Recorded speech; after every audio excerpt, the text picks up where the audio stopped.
मन में आनंद ही आनंद हो गया।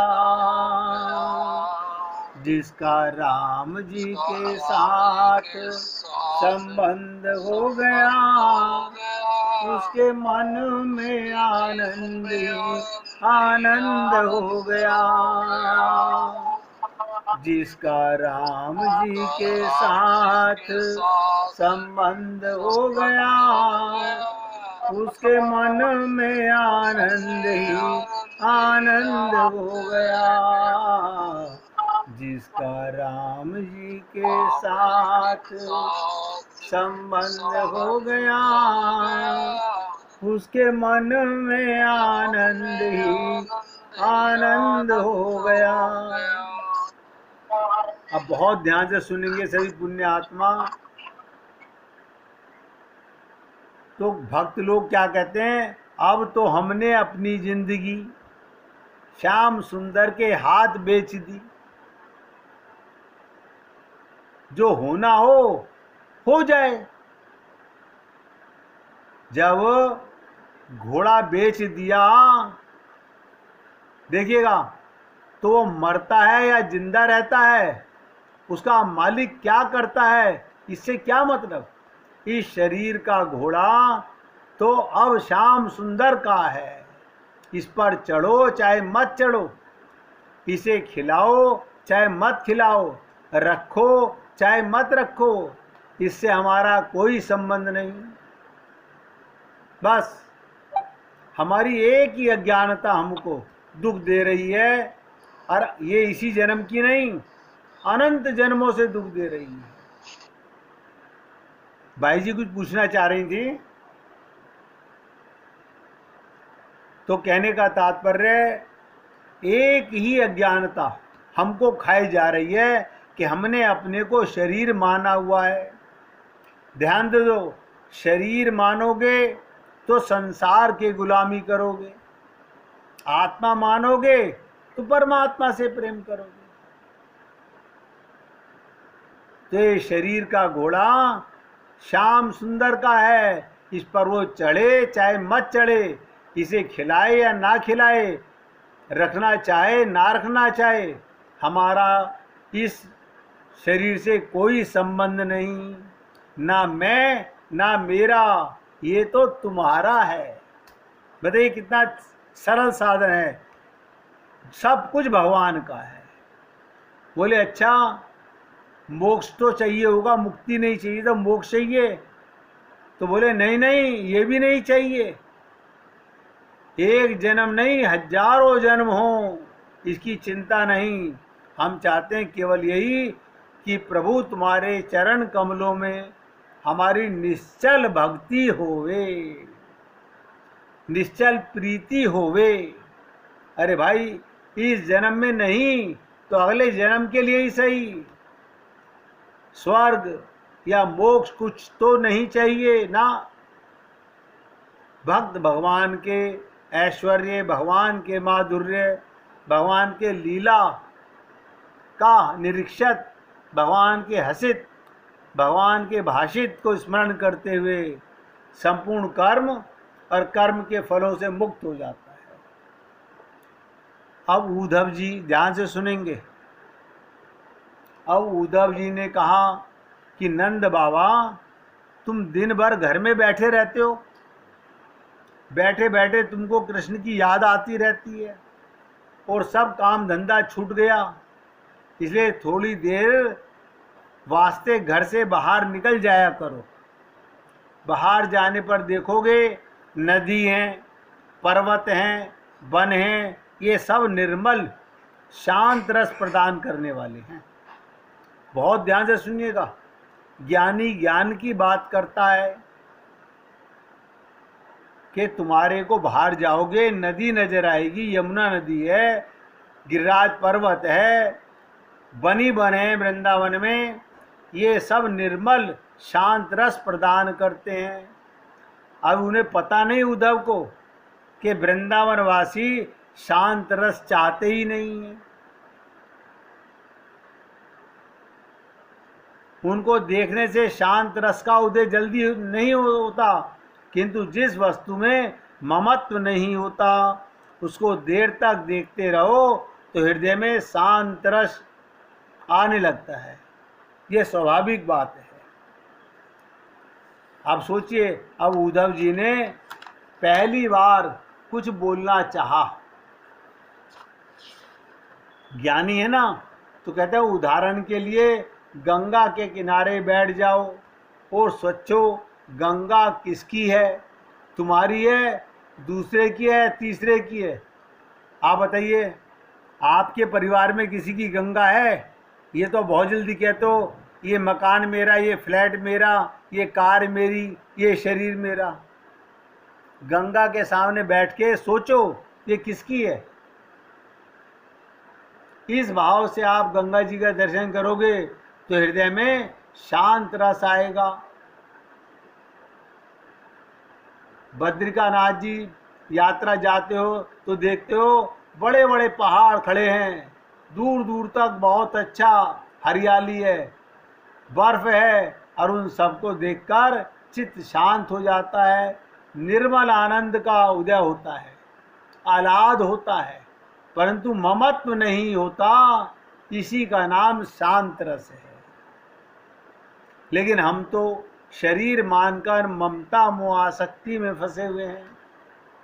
उद्धव जी ने कहा बाबा तुम्हारे हृदय में पुत्र वियोग के कारण, एक एक शब्द ध्यान दीजिएगा, तुम्हारे हृदय में पुत्र वियोग के कारण व्याकुलता आ गई है, इसलिए सारी क्रियाएं स्थिर हो गई हैं।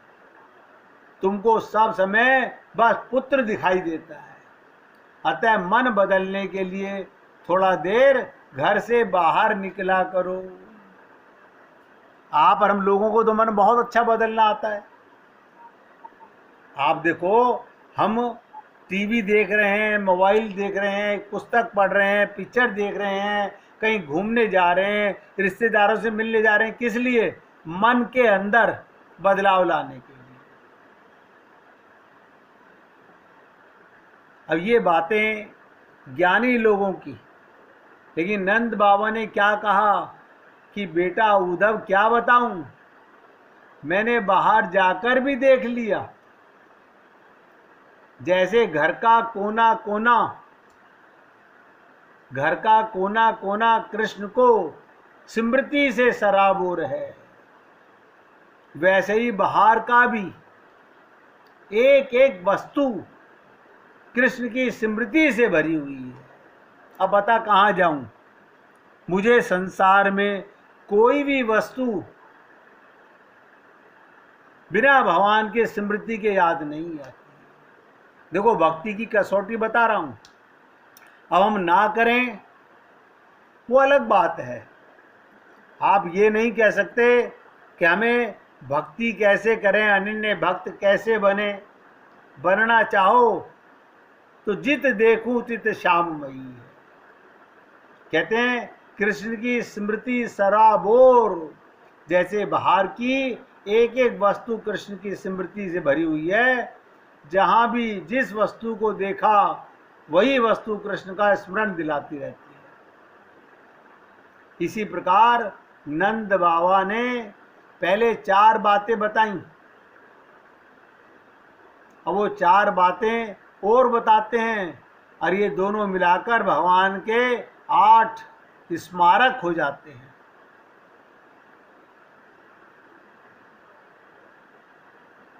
ये सुनने से पहले आपके और हमारे मन में ये बातें जाएंगी? हाँ, अभी तो जाएंगी, रुकेंगी ना? ये रुकती क्यों नहीं है? आप बताइए। अभी घर में पंडित जी आए, उन्होंने आपके घर में बेटे का पोते का नामकरण किया। अब आपको नहीं पता पंडित जी कौन सा नाम बोलने वाले हैं। पंडित जी ने पतरा देख के जो नाम रखा, आपको लिखना नहीं पड़ता। आप सोच लीजिए, तुरंत याद हो जाता है। कारण क्या है? बेटे के साथ, शरीर के साथ आपने अपना संबंध माना हुआ है। हमें अपने बच्चों की, अपने परिवार की सब बातें याद रहती हैं। भगवान के लीला भूल जाते हैं। कारण क्या है? अभी हमारा संबंध भगवान से बना ही नहीं है। क्यों? संबंध उसी के साथ है, हम भूले हुए हैं। इसी के लिए अनन्य प्रेम, अनिर्वचनीय ब्रह्मानंद की प्राप्ति के लिए पूरी ताकत लगा के समझिएगा। तब चर्चा करूंगा कि उद्धव जी क्या बताते हैं। अनिर्वचनीय ब्रह्मानंद की प्राप्ति वो वचनों से नहीं बताया जा सकता। उसकी प्राप्ति के लिए भगवत भक्ति के सदृश किसी भी युग में अन्य कोई सुगम उपाय नहीं है। प्रेम से बड़ा कोई उपाय नहीं। इसलिए कहा गया है, प्रेम जगत में सार और कोई सार नहीं, तू कर ले प्रभु से प्यार और कोई प्यार नहीं। कलयुग में तो ये है ही नहीं। परंतु ये बात सबसे पहले समझने की है, भक्ति किसे कहते हैं। देखो, प्रेम किसे कहते हैं। भक्ति कहने में जितनी सहज है, 2.5 अक्षर का ये प्रेम जो मिटने को तैयार हो, वो भक्त बन सकता है, वो प्रेम कर सकता है। तो भक्ति कहने में जितनी सहज, करने में उतनी कठिन। केवल भारी आडंबर नाम भक्ति नहीं है। भारी आडंबर आप सब जानते हो, बताने की जरूरत भी नहीं है। भक्ति दिखाने की चीज नहीं, ये तो हृदय का परम गुप्त धन है। ये हृदय का गुप्त धन है। भक्ति का स्वरूप जितना गुप्त रहता है, पूरी ताकत लगा के समझिएगा। प्रेम का स्वरूप जितना गुप्त रहता है, उतना ही अधिक मूल्यवान समझा जाता है। भक्ति तत्व का समझना बड़ा कठिन है। लोग समझते हैं भक्ति बहुत सरल है। भक्ति तत्व को समझना बड़ा कठिन है। व्याकुलता, टीस, रोना, बिलखना, ये सब प्रेम के लक्षण हैं। अवश्य ही उन भाग्यवानों को इसके समझने में बहुत आयास या श्रम नहीं करना पड़ता, जो उसे दया में परमेश्वर के शरण हो जाते हैं। बस शरणागति से, नोट कर लो, इधर तुम सरेंडर किया, उधर भक्ति का श्री गणेश हुआ। यानी जो मिटने को तैयार हुआ, उसे भगवान मिलने को तैयार हुए। हम क्या कहते हैं, मंदिर जा रहे हैं, वापस आ रहे हैं, सत्संग में जा रहे हैं, वापस आ रहे हैं। लेकिन ये शरणागति नहीं है।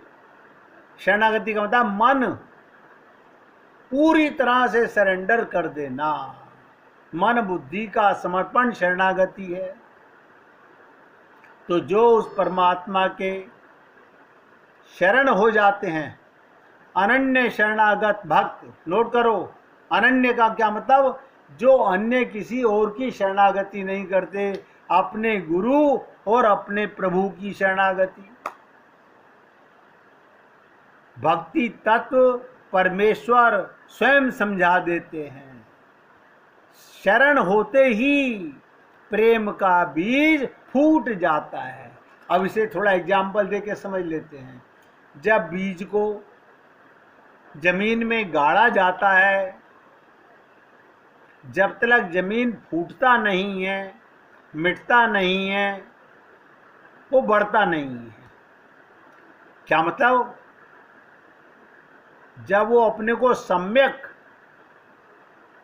जमीन के, पृथ्वी के, जल के, वायु के, प्रकाश के सरेंडर कर देता है, तब प्रेम का फल उगने लगता है। फिर वो एक दिन बड़ा वृक्ष बन जाता है।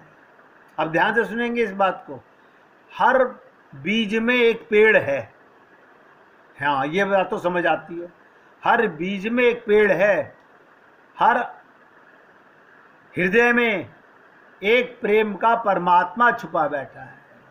आप मिटो तो प्रेम का उदय हो। हम मिटना नहीं चाहते,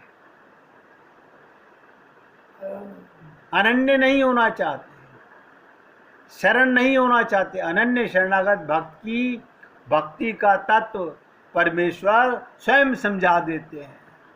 एक बार भी जो सच्चे हृदय से भगवान के या गुरु के शरण हो जाता है, भगवान उसे अभय कर देते हैं। ये भगवान का व्रत है। भगवान के शरणागति एक बड़े ही महत्व का साधन है, परंतु उसमें अनन्यता होनी चाहिए। पूर्ण अनन्यता होने पर भगवान तुरंत इच्छित उत्तर मिलता है। विभीषण अत्यंत आतुर होकर एकमात्र श्री राम के आश्रय में ही अपनी रक्षा समझकर श्री राम के शरण हो जाता है। भगवान राम उसे उसी क्षण अपना लेते हैं।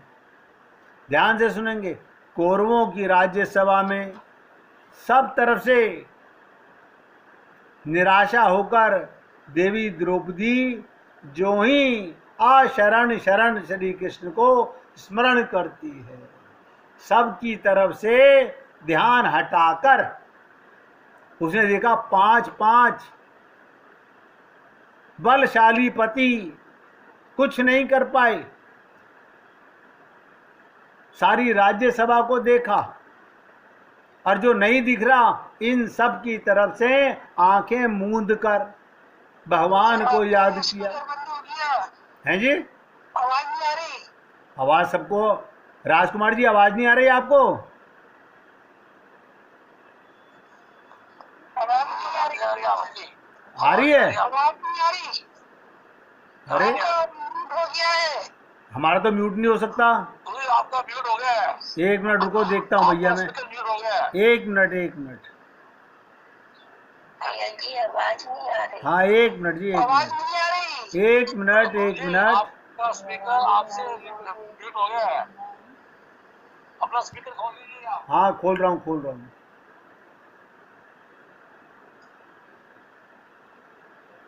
ये कैसे हो गया भाई? अब देखो, अब आ गई। आ गई। पता नहीं कैसे हो गया अपने आप ही। अब पूरी ताकत लगा के सुनिएगा। जब तक आपकी अनन्यता नहीं होगी,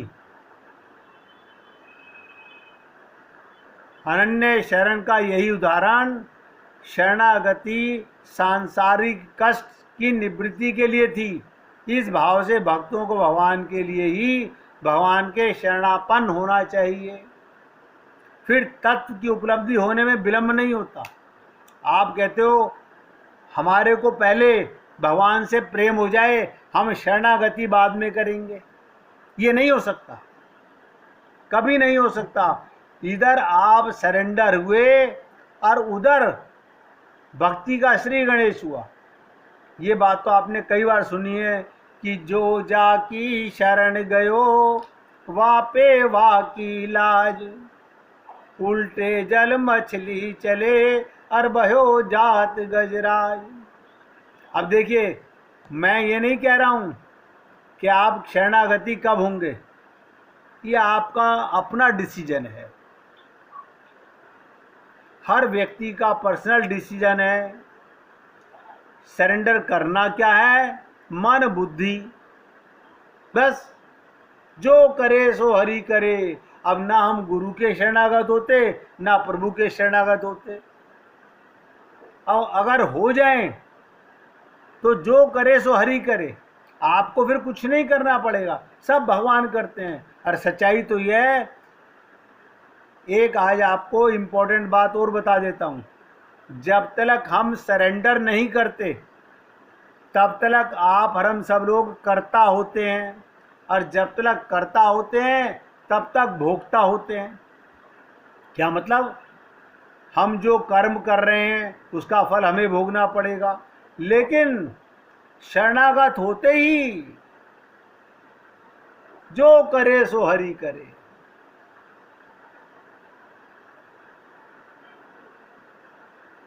क्या मतलब हुआ? मेरे सर से फूटी गगरी, मैं जल भरने से छूटी। फिर ये संसार के काम तो होंगे, शरीर काम करेगा, आपके अंदर कर्ता भाव खत्म हो जाएगा। अभी आज कर लीजिए, इस जन्म में कर लीजिए, जो करे सो हरि करे। करोगे तो आनंद की लहर, आनंद ही आनंद मन में, चिंता नहीं हुआ करेगी। अगर चिंता है तो इसका मतलब आप अभी शरण नहीं हुए हो। आपको किसी प्रकार का भी दुख भय चिंता है, इसका मतलब अभी आपने शब्दों में शरणागति कही है, शरणागति हुई नहीं है। शरणागति होने के बाद में जो करे सो हरि करे, जो करे सो गुरु करे। आपने अपना सब कुछ भार उस पर डाल दिया। अब 1 मिनट भगवान का कीर्तन करेंगे, फिर आगे चर्चा करेंगे। भाई